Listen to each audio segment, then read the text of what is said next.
The post-Cold War era might have ended last year on the 24th of February when Russia invaded Ukraine. With tensions rising between major world powers, it's important to understand the reasons behind this possibility and the potential future that lies ahead.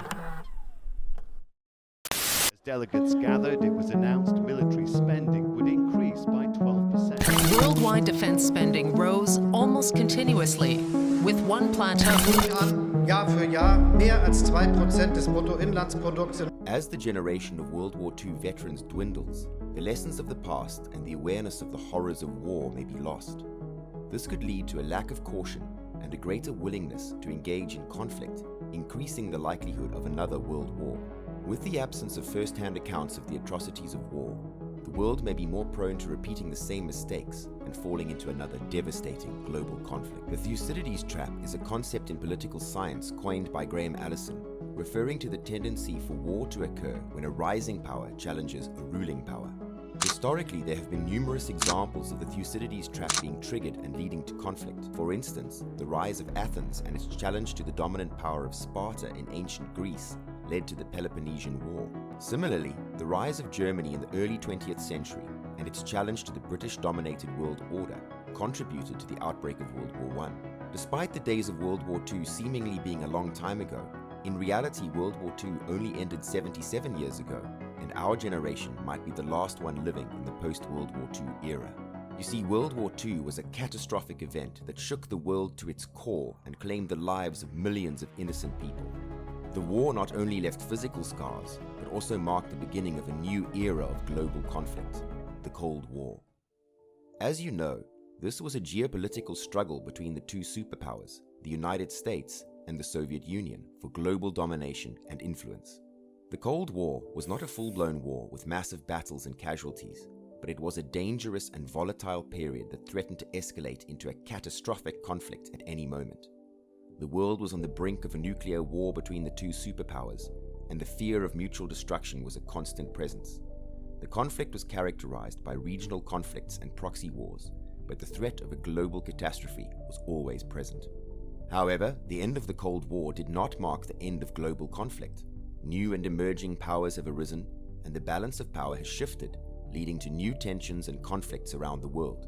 The rise of countries like China, rogue states like Iran and North Korea, and the increasing competition for resources have added to the instability and unpredictability of the global situation.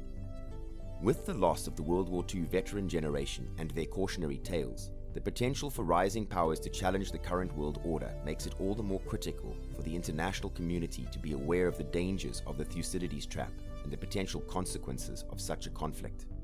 As you might already know, World War I started with the assassination of Archduke Franz Ferdinand of Austria-Hungary by a Serbian nationalist in 1914. Despite Austria-Hungary being in a state of decline, it was the spark that set off a global conflict. Mitt Romney predicted that Russia would become the United States' top geopolitical adversary, and despite not having the power of the Soviet Union, tensions between the two countries have continued to escalate. It's worth noting that the outbreak of World War I was not triggered by a rising power like Germany, but rather a declining one like Austria-Hungary. This highlights the potential for declining powers to take chances and engage in risky behavior, adding to concerns about the possibility of conflict involving Russia in the future.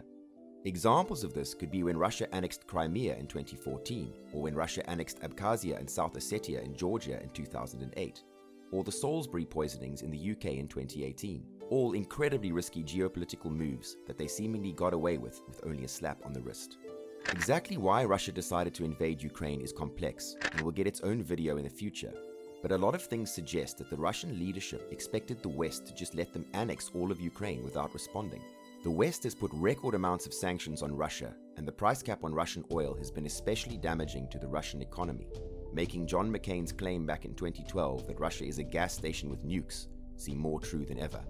Thankfully, the West did respond to Russian aggression, but at the same time, Russia is seemingly ready to put everything on the table for this war.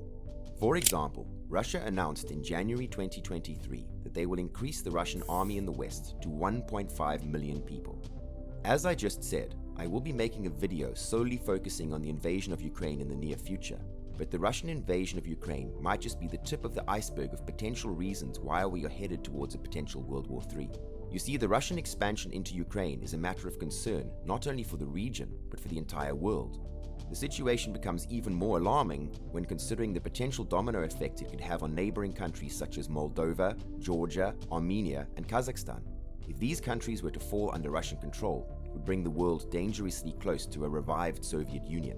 However, there is another critical aspect to the issue: the security of NATO member states in the region.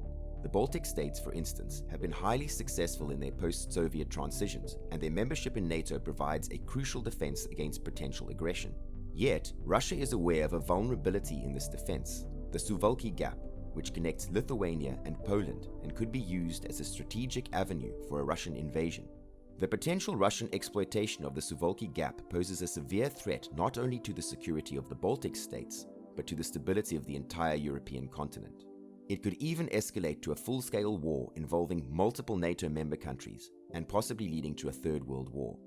The situation demands immediate attention and a united effort from the international community to ensure that the Suwalki Gap remains secure and that the Russian expansion into Ukraine and the neighboring countries is effectively contained. Another factor is the rise of rogue states and non-state actors with access to weapons of mass destruction. The nuclear weapons program of North Korea, tensions in the South China Sea, and the ongoing conflict in Syria are all examples of flashpoints that could ignite a larger conflict involving major world powers. One of the key issues is the situation with Iran and its nuclear program. Despite the signing of the Joint Comprehensive Plan of Action, or Iranian nuclear deal, in 2015, tensions between Iran and the West remain high, particularly after the US's withdrawal from the agreement in 2018 and the re-implementation of sanctions against Iran. The situation is made even more complex by Iran's support for proxy forces in several countries in the Middle East, including Lebanon, Iraq, and Syria.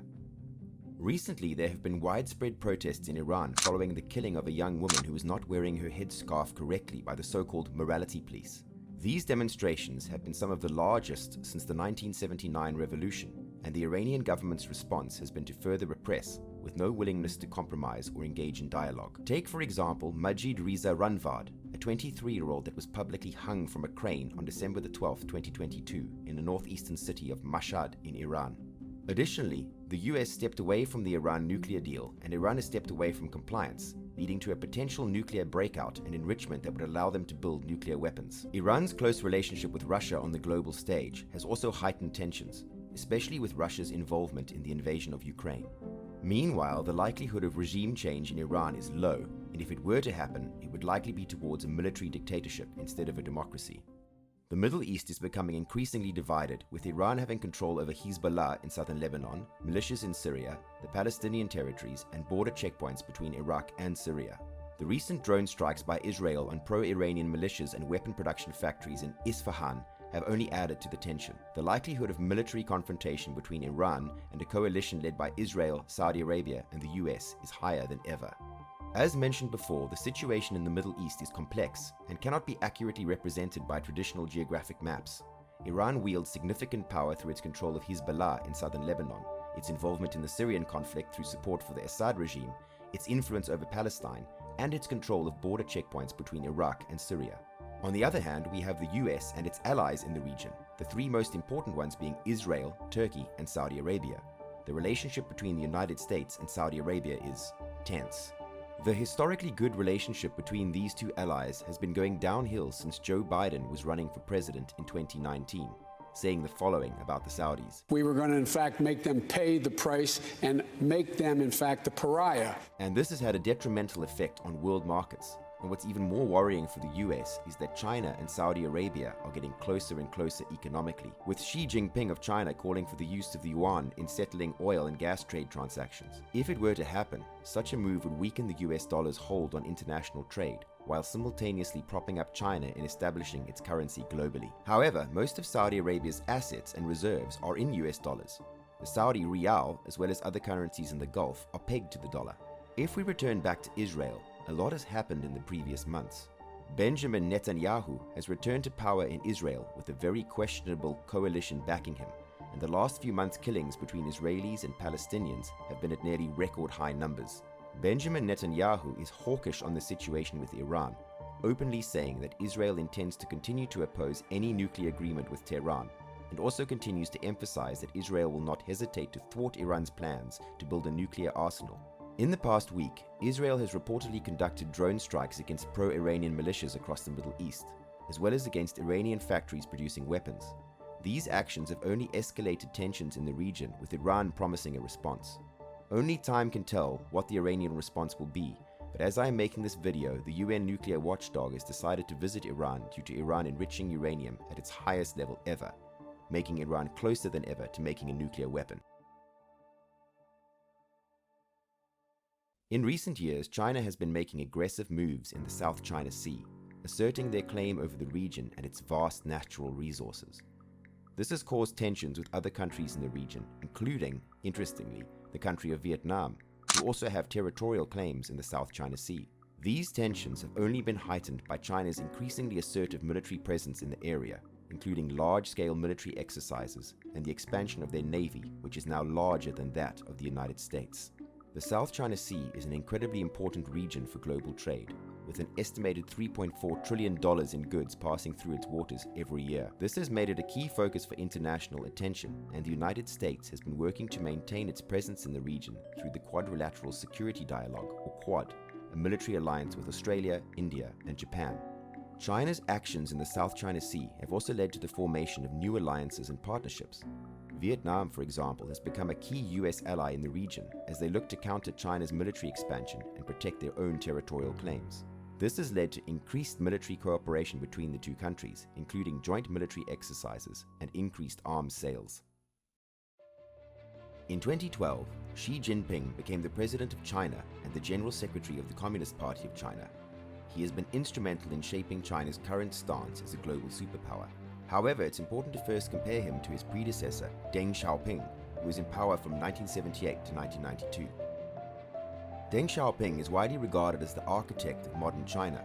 He implemented market-oriented economic reforms and opened up China to foreign investment. This led to rapid economic growth and the modernization of the country. Deng's policies transformed China from a largely agrarian society to a major industrial power, and his leadership style was pragmatic and focused on economic development. On the other hand, Xi Jinping has taken a more authoritarian approach with a focus on centralizing power and cracking down on dissent. Under Xi's leadership, the Chinese government has increased censorship, restrictions on civil liberties, and the use of technology for surveillance. The regime has also been criticized for human rights abuses, particularly towards minority groups such as the Uyghur Muslim population in Xinjiang. The Chinese government has been accused of widespread human rights abuses, including the mass detention of Uyghurs in so-called re-education camps. In addition to its domestic policies, China has taken a more assertive stance on the world stage, challenging the US and other Western powers. This has led to increased tensions and the threat of a potential World War III. Xi Jinping has launched the Belt and Road Initiative, a massive infrastructure project aimed at connecting countries in Asia, Africa, and Europe. This has been seen as a way for China to expand its influence and establish itself as a dominant power in the region. But most importantly for China, there's Taiwan. You see, Taiwan has a long and complex history with roots that stretch back centuries. For most of its history, Taiwan was part of China, but it has been a separate and independent nation since the end of World War II. After the war, the defeated Chinese nationalists in the Chinese Civil War fled to Taiwan and set up a government there, while the Communist Party took control of mainland China. The two sides were officially still part of the same country, but in reality, they were two separate and independent nations. Since then, China has attempted to annex Taiwan several times, most notably during the time of Mao Zedong. However, these efforts were unsuccessful, largely due to international opposition and the strength of Taiwan's military. Despite this, the Chinese government has never given up its claim to Taiwan and continues to see it as part of China. So what makes Taiwan so important to China? For starters, its economy is one of the strongest in the Asia-Pacific region and is a key player in the global technology market. Taiwan is responsible for producing more than half of the world's computer chips, and Taiwan is home to more than 90% of the manufacturing capacity of the world's most advanced semiconductors, making it a crucial player in the tech industry. The island also has a strong and growing service sector with a well-developed financial sector and a thriving tourism industry. In addition to its strong economy, Taiwan is also strategically located in the Asia-Pacific region, near important shipping lanes and key military targets. From a military perspective, Taiwan provides a crucial vantage point for China to project its power in the region. If World War III were to happen, the conflict would likely take on many different forms, including a naval blockade. In such a scenario, the United States and its allies would likely use their naval power to block China's access to international trade in a similar fashion to the naval blockade that Britain imposed against Germany during World War I. And as you know, China is a rapidly developing nation with a large population, which requires a significant amount of food and energy to sustain its growth. In order to meet these needs, China imports a large portion of its food and energy from other countries. Depending on how you measure it, China imports as much as 15 to 25% of its food, and 70% of its oil, and 40% of its natural gas. A naval blockade would be the end of China.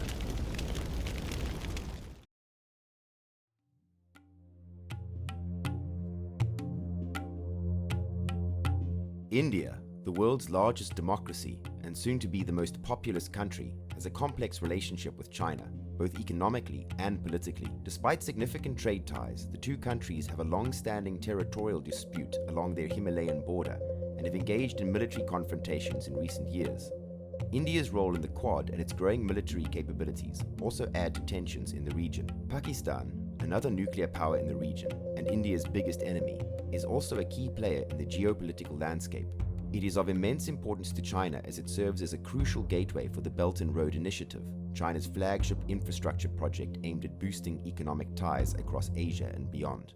As these three nuclear powers, along with other players in the region, continue to assert their power and influence, the South China Sea remains a crucial area of concern. The potential for miscalculation or misstep is high, and the consequences of a larger conflict could be catastrophic. So, while Russia, Iran, and China are some of the biggest players in the current geopolitical landscape, there is another key player that deserves attention: North Korea. Despite its small size and limited resources, North Korea has been able to maintain its place as a significant player on the world stage, thanks to its nuclear capabilities. In recent years, North Korea has made substantial advancements in its nuclear weapons program, including the development of long-range ballistic missiles that could reach the mainland United States. This has led to increased tensions with the US and its allies, who view North Korea's nuclear weapons as a direct threat to their security. Additionally, North Korea's aggressive posture towards its neighbors and its history of human rights abuses have made it a pariah state in the international community. However, its isolation has also made it heavily dependent on its neighbors, particularly China, for its economic survival. Despite this, North Korea remains a wild card in the geopolitical arena, capable of disrupting the status quo at any moment with its unpredictable actions. Overall, North Korea's unique combination of nuclear capabilities and isolation make it a force to be reckoned with in the current geopolitical landscape, and one that will continue to play an important role in shaping the future of the region and the world. The conclusion of this video is a stark warning to the world. The events that have been discussed and analyzed could have catastrophic consequences, leading to the loss of billions of lives. The world is currently at a crossroads, and the choices we make today will determine the fate of generations to come. China, with its rapidly expanding economy and military might, presents a significant threat to global stability. The country's one shot at world domination is now, and if they miss it, the country's demographics will bring them down. The aging population and declining birth rates will put immense pressure on the country's economy, social stability, and military capabilities, leading to a significant reduction in its global influence. The global political landscape is rapidly changing, and the consequences of these changes will be far-reaching. Political scientists like Henry Kissinger are fans of the Congress of Vienna for the long peace it brought, and it is clear that the world needs a new Congress of Vienna to address the current challenges it faces. Despite living in the post-World War II era with peace, no peace is guaranteed. We have been lulled into a false sense of security, and the reality is that peace is fragile, and we need to be ready to fight for it.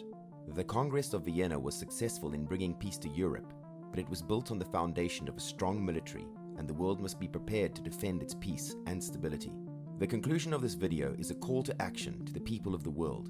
It is not just the politicians or the military that will be the ones fighting for peace, but it is the people who will ultimately determine the fate of the world. The future is in our hands, and it is up to us to ensure that we make the right choices that will ensure a peaceful and prosperous world for future generations.